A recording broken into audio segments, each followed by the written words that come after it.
Salut, j'espère que vous allez bien. Donc je vous retrouve aujourd'hui pour une vidéo un peu micmac. Genre, il va y avoir mes dernières lectures, mais je ne veux pas vous en parler trop parce que c'est compliqué, vous allez voir. Les livres que je me suis achetés récemment et il y a aussi deux oracles et un jeu vidéo. Donc on va commencer tout de suite par les livres que j'ai achetés récemment. Donc un que je voulais depuis longtemps, que j'ai payé une blinde. Ronald Linne.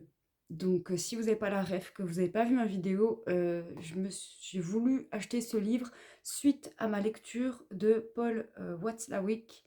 Faites vous-même votre malheur, parce que dans ce livre, il cite un passage de ce livre-là. Donc, je trouve le titre très bien trouvé. Je ne l'ai pas encore commencé, j'ai genre lu un ou deux passages, parce qu'en fait, c'est des passages, comment vous expliquer, où en gros, ils sont amusés, je crois que c'est un psychologue ou un psychiatre. Ouais, donc ils se sont amusés à regarder dans les relations entre les êtres humains, les paradoxes qu'il pouvait y avoir, genre on veut pas faire quelque chose et en ne voulant pas le faire, et ben on le fait. Enfin, c'est vraiment des nœuds, mais genre à pas pouvoir dormir. Enfin, c'est comment vous expliquer. Je l'ai pas lu encore, donc je peux pas vous donner d'exemples concrets. Mais voilà, là, je crois que je suis tombée sur celui qu'il y avait dans Paul Watzlawick. Non, Jack. Ouais. Genre là, il y a une phrase toute seule. Je vais vous la lire pour que vous voyez un peu le délire du truc. Si je ne sais pas que je ne sais pas, je crois que je sais. Si je ne sais pas que je sais, je crois que je ne sais pas. Bon, encore ça va, celle-là, elle est facile. Attends. Je vais essayer d'en trouver des autres où c'est vraiment les. Je peux pas trouver le mot, quoi, mais c'est violent, quoi.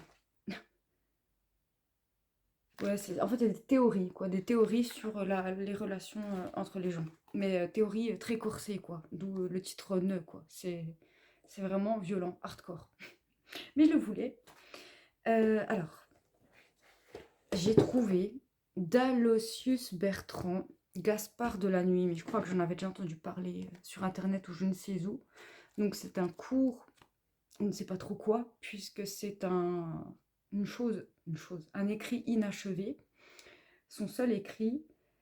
Il n'a pas réussi à achever à temps son chef-d'œuvre d'inspiration médiévale et biblique. Ouais, c'est un peu de la poésie, je sais pas trop, mais ça a l'air cool et c'est court. Donc voilà. Alors, de Maître Eckhart, l'étincelle de l'âme. C'est trop bien. J'ai deux autres bouquins de lui, mais je pense que je vais pas encore commencer. Mais je vais commencer par celui-ci où c'est des sermons en fait. Hein. Comment ils disent ça? Le grand mystique se montre dans ses prédications en moyenno-allemand plus accessible que dans son œuvre latine. Il connaît parfaitement les ressources du genre homilétique et a une foi sans limite dans la puissance d'éveil que récèle le verbe humain. Blablabla, intuition, métaphysique, destination d'un public mondial. Il touche une dimension éternelle de l'âme humaine qui lui permet de parler aujourd'hui encore au cœur de tous ceux qui se sont mis en quête d'une authentique liberté intérieure. C'est trop pour moi. Donc voilà. Donc tous ces livres sont bien évidemment d'occasion. Ensuite, ce livre, je vais pas le mettre dans ma bibliothèque, il est complètement pété. La projection du corps astral. Donc c'est un essai,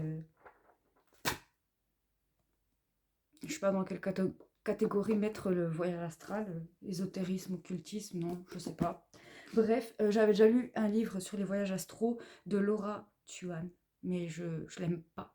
J'aime rien d'elle. C'est c'est violent. C'est violent, je m'en excuse. Mais en fait, elle a dit des trucs qui m'ont déplu, mais à un tel niveau que voilà, je ne veux plus en entendre parler. Donc, j'ai trouvé cet essai-là. Je me suis dit pourquoi pas, parce que c'est un sujet qui m'intéresse fortement.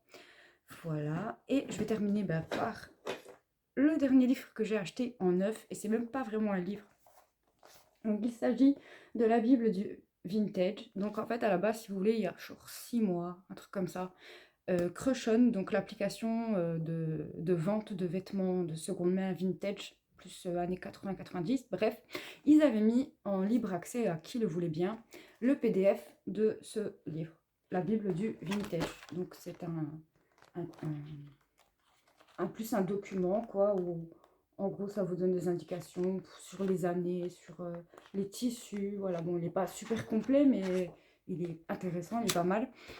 Et donc, en fait, suite, je sais plus ce qu'ils ont fait, mais ils ont fait une collaboration. Et après, ils ont fait un truc participatif sur Kiss Kiss Bank Bank. Et j'ai participé. Et du coup, il fallait qu'ils aient 200 préventes pour pouvoir le faire en vrai, quoi. Et bref, voilà, c'est trop cool. C'était juste pour l'avoir, pas pour... si vous voulez, le PDF, je l'avais et c'était suffisant pour le contenu, mais c'est plus pour participer. Donc voilà, je suis contente de l'avoir. Et je trouve la qualité d'impression bien. Enfin, les couleurs, elles sont vraiment flash. J'aime bien. Et à la fin, j'aurais vous dise comment chiner, les podcasts intéressants qui traitent de ce sujet, les films avec... ouais, les films. Donc voilà, c'est trop cool. Ensuite, avant de vous montrer les oracles et mon jeu vidéo, je vais vous montrer celui que j'ai lu. Mais je ne sais pas si je peux vous en parler parce que je ne sais pas si je suis suffisamment intelligente pour retranscrire ce que j'ai compris, parce que c'est vraiment du haut level aussi. Donc il s'agit de PC, je me pose c'est quoi, c'est Paul Claude Racamier, Les schizophrènes. Donc c'est un essai sur la schizophrénie. C'est un psychiatre, psychologue, je pense plus psychiatre, enfin je sais pas, je ne sais plus, on s'en fout. Tout ce que j'ai à vous dire, c'est que c'est super intéressant que vous soyez, enfin c'est autant intéressant pour savoir davantage sur la schizophrénie, mais c'est aussi intéressant pour voir la différence entre la schizophrénie et la non-schizophrénie, en fait, si vous voulez. Et là où c'est intéressant, déjà, il cite Paul Watzlawick, moi, il le cite qu'une fois, et surtout l'école Palo Alto, mais il le cite quand même. Il cite Erasme, mais sans le citer. Enfin, genre, il donne ma citation préférée, en fait, du livre L'éloge de la folie, que en gros les fous ont seul le privilège de la vérité qui n'offense pas. Donc il dit pas la phrase exactement comme ça, mais c'est la même phrase. Enfin bref, ça vient d'Erasme. Et aussi, il cite longuement Winnicott. Donc Winnicott, j'ai lu 2 bouquins sur lui, c'est un essai sur les mers, la mer suffisamment bonne, et un autre sur les objets transitionnels. Enfin, bref.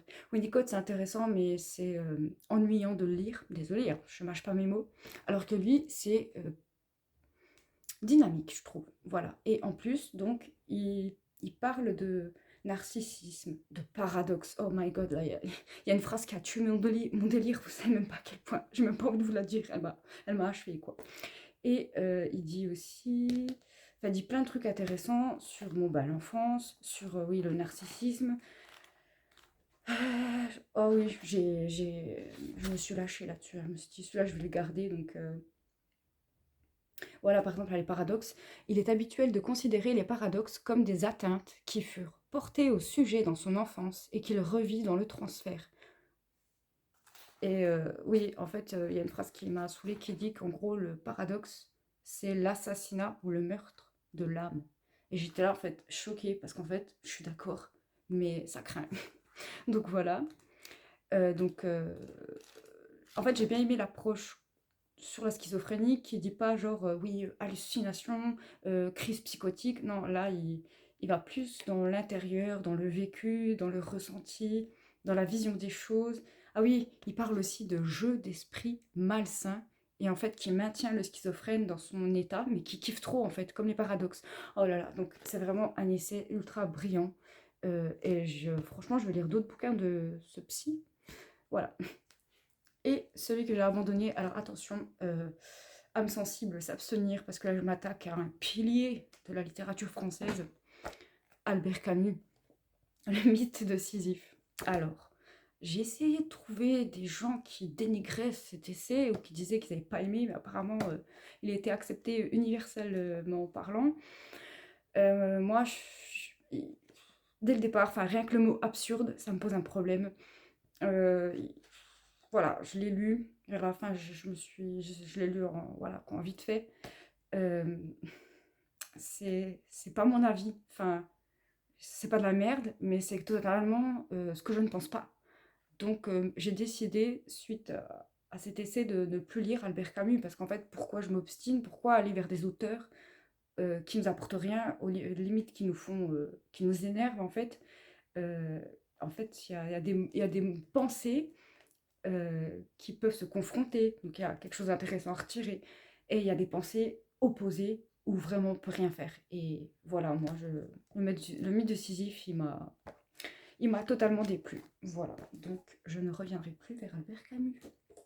Donc on va passer aux oracles. Donc avant de vous montrer mon préféré, truc de fou, la découverte, waouh, je vais vous montrer celui que j'ai acheté, mais que je ne vais pas utiliser, mais que je suis contente d'avoir acheté. Donc c'est l'oracle des flammes jumelles et autres relations karmiques de Natasha Bird. J'adore Natasha Bird, enfin j'aime bien son univers, même si on n'est pas dans le même délire, mais j'adore son univers fleuri, féminin, coloré, artiste, mélancolique un peu, j'aime bien, j'adore. Et du coup, elle avait fait une statuette, des statuettes de femmes fleurs. Je voulais trop, mais quand j'ai vu le prix, je dis ouais, c'est trop pas pour moi.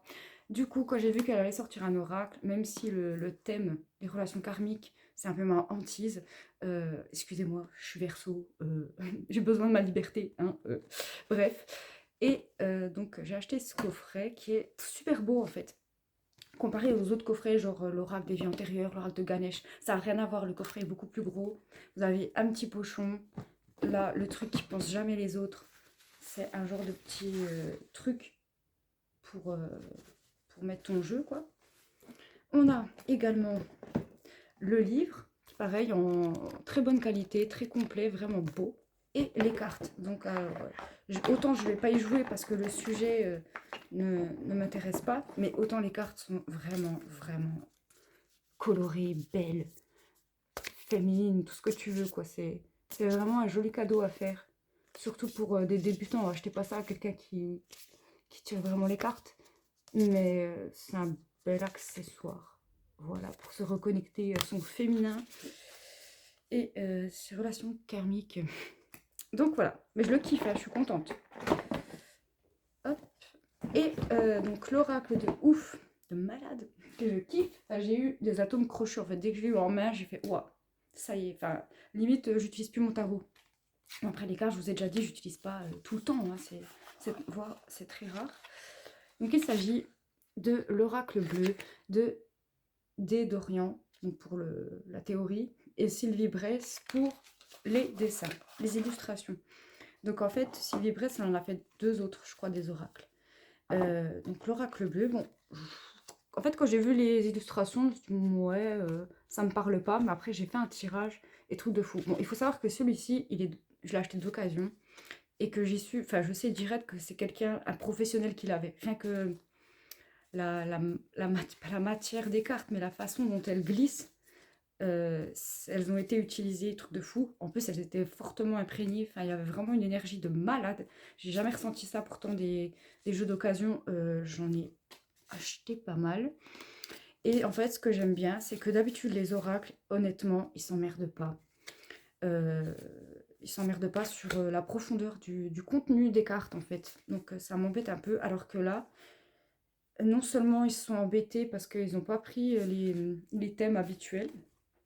Bon, genre là, vous avez le monde animal, l'enfant, le temple. Et ce qui est bien, c'est qu'il y a aussi des cartes. Bon, je ne vais pas tomber dessus, bien sûr. Des cartes conseils. Enfin bref, c'est un jeu merveilleux. Je suis en totale alchimie avec lui. Et je voulais vous le montrer. Et dernière chose que je voulais vous montrer, c'est le jeu Switch. Do not feed the monkey. Oh my god, donc c'est un jeu indépendant, je suis trop contente que Switch l'ait développé et l'ait fait en coffret. Et en fait, on travaille pour les Illuminati et on doit espionner des gens. Donc c'est trop bien, j'adore ces genres de jeux. Vous savez, moi, genre à 13 ans, j'avais déjà piraté Paper Please. En plus, je jouais en anglais, je comprenais rien. En plus, là, c'est encore en anglais, ils l'ont pas traduit. Mais ça va, je me suis améliorée. Enfin bref, super jeu, je suis trop contente. Donc c'était tout, j'espère que ça vous a plu et je vous dis à bientôt. Tchuss!